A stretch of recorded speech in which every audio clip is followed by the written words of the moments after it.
So how exactly does staking work on Solana? Well, we know that Solana uses the proof of stake mechanism, which is very different from proof of work, which is what Bitcoin relies on. And a lot of blockchains have migrated over to proof of stake, including Ethereum, and so this is a very popular and well-established mechanism for achieving that concept of consensus, saying how do we know in a decentralized architecture what transactions actually occurred and what transactions didn't. And so we're going to use the concept of stake. A staker can purchase or otherwise acquire the coin for our blockchain, which is called SOL, and we can stake that onto a validator. And this validator, depending on how much stake they have, they're going to have a little bit more weight behind them when they're making decisions on the network. This is meant to be a mutually beneficial relationship.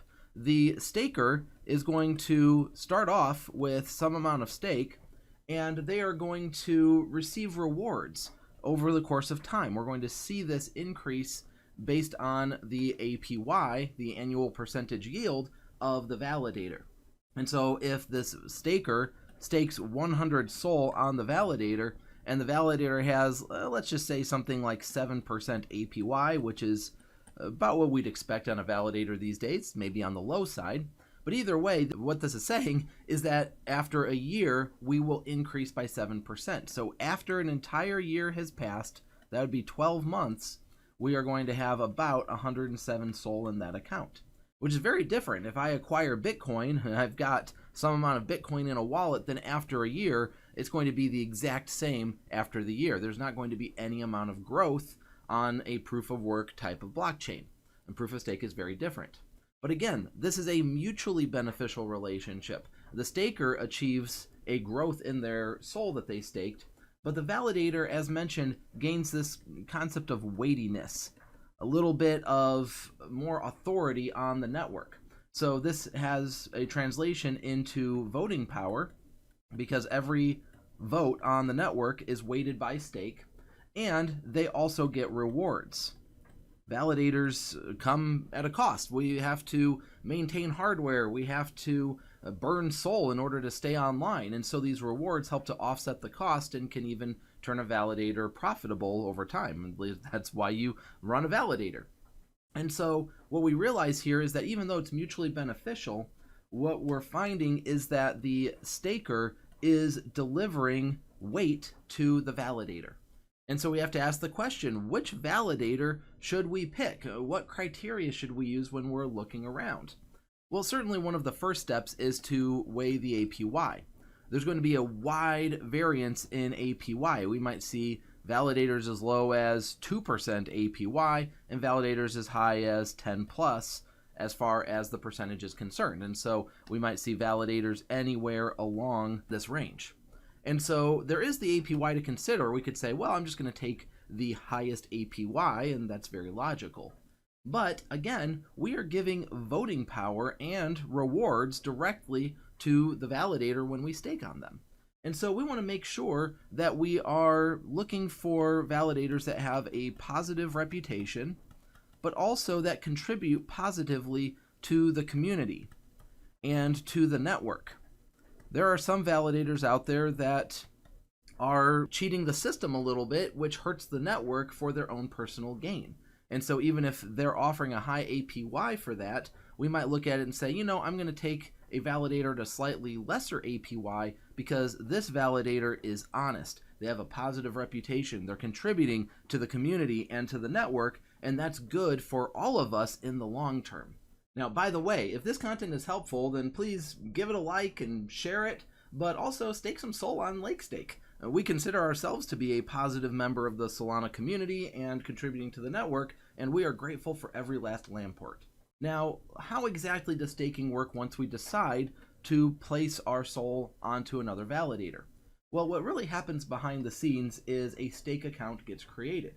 And this is very similar to a Solana wallet. It's going to have an address, and the SOL is going to get deposited into that. However, there are some important distinctions, not the least of which is that we might think that, well, maybe the validator all of a sudden has control of our SOL, and that is not the case at all. The staker owns this stake account, and so they maintain control over the SOL. The staker can put the SOL into the account, and then they can take the SOL out of the account.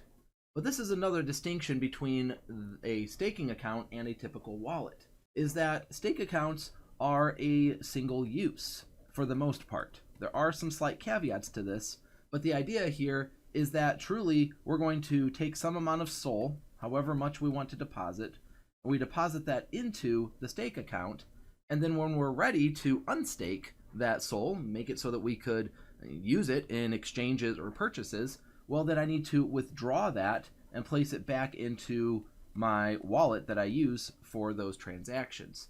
At that point, the stake account is completely deleted. And so we're going to place all of the SOL into the single use account, and then we're going to have to pull all of it out when we're ready to unstake it. We can't just take a little bit out at a time. Now, I will say this, with a slight caveat to all this whole conversation, it can lead us to talking about the concept of splitting our stake accounts. And there's a great tool that's actually available over on Juicy Stake. The Juicy Stake website has a tool for splitting stake accounts, which can make it a little more seamless to manage your staking. So be sure to check that out if you want to make staking a little bit more usable, I suppose, rather than all or nothing stake accounts. Now, why does it matter that much? Why don't we just pull it out and put it right back into another one? Well, this is going to lead us to this conversation about how epoch boundaries end up making a difference. See, our stake accounts have three different states. We can be in an activating state, we can be in an activated state, which is where we are fully staked and we're earning rewards. I mean, this is where we want to be. And then we're in a deactivating state. Now, again, we're only earning rewards if we're activated. But here's the big thing that we have to keep in mind, is that when we first create a staking account, it enters into the activating state, and it can only move to the activated state at an epoch boundary. So here we are activating, we created our stake account, but this might be an entire day before we actually get to the point of being activated. Once we're activated, we're earning rewards, but here's the other issue. What if we want to withdraw this after a few epochs? Well, maybe I decide that I want to pull the money out of the stake account. Well, that won't happen until the next epoch boundary. And so I am locking my funds up for, at a minimum, a full epoch, and likely a little bit longer, because I'm going to have to lock it up for the duration leading up to that epoch, and then once I pull it out, even if I pull it out towards the end, I'm going to have to wait some amount of time before I get my SOL back. This can make it tricky to move stake around, and it's why most stakers pick a validator and leave their stake alone, which is a great part of a HODL type of strategy where you just want to keep your SOL for a very long time. But at the same time, there are ways to manage stake a little bit more seamlessly by leveraging liquid staking tokens, which we'll be talking about in a future video. So for now, please like the video, subscribe to the channel, and always remember to stake at the lake.